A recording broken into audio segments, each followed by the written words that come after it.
Happy ग्रामरमध्ये तुम्हा सर्वांचे स्वागत. आजचा आपला विषय आहे सब्जेक्ट अँड प्रेडिकेट, म्हणजेच ज्याला आपण मराठीत म्हणतो उद्देश आणि विधेय. सर्वात आधी आपण सब्जेक्ट ऑफ अ सेंटेन्स काय असतं हे जाणून घेऊया. Part of a sentence which names the person or the thing we are speaking about, म्हणजे वाक्याचा असा भाग ज्यात एखाद्या व्यक्तीचा किंवा एखाद्या वस्तूचा उल्लेख असतो. Predicate of a sentence, part of a sentence which tells something about the subject, म्हणजे सब्जेक्टबद्दल काही माहिती सांगणार असा जो वाक्याचा भाग त्याला प्रेडिकेट किंवा मराठीत विधेयक म्हणतो. आपण काही उदाहरणं पाहू. The dance of the peacock was beautiful. आता ह्या वाक्यामध्ये the dance of the peacock हे झालं सब्जेक्ट आणि वॉज ब्युटिफुल हे झालं प्रेडिकेट. दुसरं उदाहरण, Thomas Edison invented light bulb. ह्या वाक्यात थॉमस एडिसन हे झालं उद्देश म्हणजे सब्जेक्ट आणि इन्व्हेंटेड द लाईट बल्ब हे झालं प्रेडिकेट.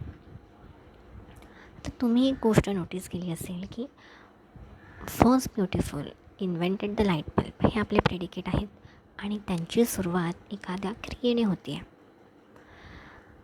किंवा वर्बने होते. आपण अजून काही उदाहरणं पाहू. The cows are grazing in the field. तर ह्या वाक्यामध्ये द काउज हे झालं subject, are grazing in the field हे झालं predicate. No one knows how to do it. ह्या वाक्यामध्ये सब्जेक्ट आहे नो वन आणि प्रेडिकेट आहे knows how to do it. अजून एक दुसरी गोष्ट जी लक्षात घेण्यासारखी आहे ती म्हणजे शक्यतो वाक्यांच्या सुरुवातीला सब्जेक्ट असतं आणि वाक्यांच्या नंतर म्हणजे शेवटी असतं प्रेडिकेट. तुम्ही आधीची उदाहरणं पाहिली असतील त्यामध्येही वाक्याच्या सुरुवातीला सब्जेक्ट होतं आणि वाक्याच्या शेवटी म्हणजे वाक्याचा जो दुसरा भाग आहे तो शक्यतो हा प्रेडिकेट असतो. आता subject and predicate in imperative sentences. आता एक स्पेशल केस पाहू. The subject is left out in imperative sentences. It is assumed that the subject is you. आपण उदाहरण घेऊ. उदाहरण घेतल्यावर आपल्याला स्पष्ट होईल. Keep quiet. आता हे वाक्य हे एक इम्पेरेटिव्ह सेंटेन्स आहे. आपण इम्पेरेटिव्ह सेंटेन्स काय असतं हे आपण आपल्या आदल्या व्हिडिओमध्ये पाहिलेलं आहे. कीप क्वाईट ह्या वाक्यामध्ये सब्जेक्टचा उल्लेख नाही आहे. आपण अज्युम करायचं आहे, आपण समजून घ्यायचं आहे की सब्जेक्ट इथे यू असणार आहे. तर यू कीप क्वाईट असं ते वाक्य असायला हवं आणि त्याचा सब्जेक्ट यू आहे आणि प्रेडिकेट अर्थातच कीप क्वाईट आहे. तसंच दुसरं उदाहरण, प्लीज फॉरगिव्ह मी. तर ह्याच्यामध्ये सुद्धा सब्जेक्ट नाही आहे आणि हे एक इम्पेरेटिव्ह वाक्य आहे. ह्याच्यामध्ये यू अर्थातच सब्जेक्ट आहे जो आपण समजून घ्यायचा आहे आणि प्लीज फॉरगिव्ह मी हे झालं प्रेडिकेट. त्यानंतर एक स्पेशल केस पाहू आपण ज्यामध्ये subject comes after the predicate.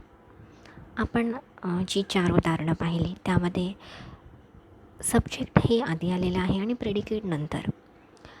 पण अशीही वाक्य आपण बनवू शकतो ज्यामध्ये आपण सब्जेक्ट नंतर आणि प्रेडिकेट आधी लिहू शकतो. Usually the subject comes first, बरोबर, but occasionally the subject comes after the predicate. उदाहरणं पाहू आपण. Here are your shoes. आता ह्यामध्ये वस्तू किंवा व्यक्ती, आपल्या एक्झाम्पलमध्ये वस्तू काय आहे तर शूज आहे आणि ते कुठे आहे तर तुम्ही बघू शकाल की ते वाक्याच्या शेवटी आहे. तर सब्जेक्ट हे वाक्याच्या शेवटी आलेलं आहे.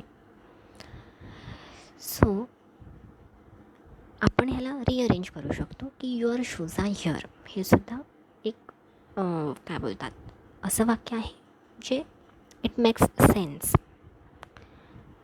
तर ह्यामध्ये युअर शूज हे झालं सब्जेक्ट आणि आर हिअर हे झालं प्रेडिकेट. पहिलं वाक्य, दोन्ही वाक्य बरोबर आहेत हे लक्षात घ्या. फक्त एवढंच की सब्जेक्ट आपण नंतर लिहूनसुद्धा वाक्य अर्थपूर्ण बनवू शकतो. दुसरं उदाहरण घेऊ. After the dinner comes the dessert. तर ह्या वाक्यामध्ये जी डेझर्ट आहे, ठीक आहे, ती वस्तू झाली आणि ते सब्जेक्ट आहे आणि वाक्याच्या शेवटी आलेलं आहे. आपण त्याला रिअरेंज करून काय केलं, the dessert comes after the dinner. ह्या वाक्यामध्ये द डेझर्ट हे सब्जेक्ट झालं आणि कम्स आफ्टर द डिनर हे प्रेडिकेट झालं. तर तुम्हाला आजचा व्हिडिओ कसा वाटला हे कमेंट्समधून नक्की कळवा. तुम्हाला जर तो आवडला तर लाईक आणि शेअर करा आणि आमच्या चॅनलला सबस्क्राईब करा. आम्ही असे अजून व्हिडिओज तुमच्यासाठी आणणार आहोत. धन्यवाद.